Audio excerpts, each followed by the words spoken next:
আজকে আমার রান্নাঘরে নতুন একটা রেসিপি তৈরি করতে যাচ্ছি। আশা করছি আপনাদের ভালো লাগবে। এই জিনিসটা একসময় খুব বেশি খাইতাম, এখন দেখাই যায় না।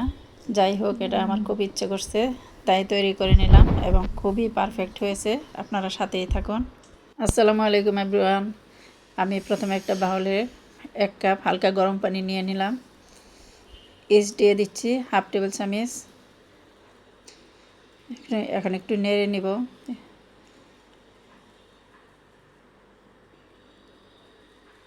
এখন দিয়ে দেব চিনি হাফ কাপ। চিনিটা ভালো করে মিক্স করে নিব। চিনিটা মিক্স করে নিলে ভালো আর কি, দানা দানা থাকবে না। এখন আমি একটা চালনি নিয়ে নেব। চালনিতে আটা দিয়ে দিব।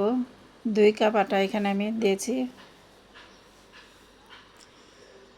আর এখানে আছে বেকিং সোডা হাফ চা চামচ।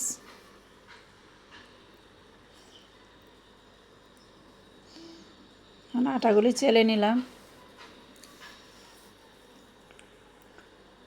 এখন দিয়ে দিব লবণ। লবণটা আমি হাফ চা চামচ দিয়েছি। আর এখানে আছে মৌরি। মৌরি আমরা যেটাকে মিষ্টি জিরা বলা হয়, হাফ চা চামচ। এখন আটা ভালো করে গুলিয়ে নেব।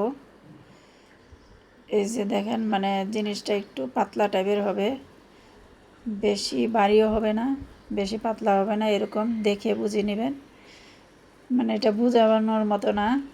এখন আমি আধা ঘন্টার জন্য ডেকে রেখে দিয়ে দেব। আধা ঘন্টা পর দেখেন এই যে এরকম হয়ে গেছে। ভালো করে এটাকে মথে নিতে হবে।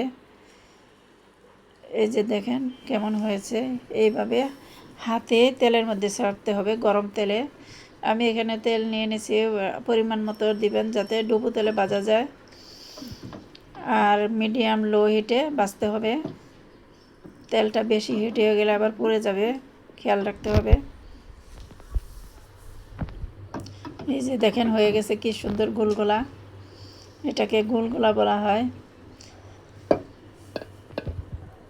একসময় আমরা খুব বেশি খেতাম এই গোলগোলাটা। এটা সবার কাছেই ভালো লাগবে, ছোটরা তো আরও বেশি পছন্দ করে। এই দেখেন কি সুন্দর হয়েছে, একদম পারফেক্ট হয়েছে। খুব সহজেই তৈরি করতে পারবেন। আশা করছি ভালো লাগবে। আর ভালো লাগলে একটা শেয়ার ও লাইক দিয়ে পাশে থাকবেন।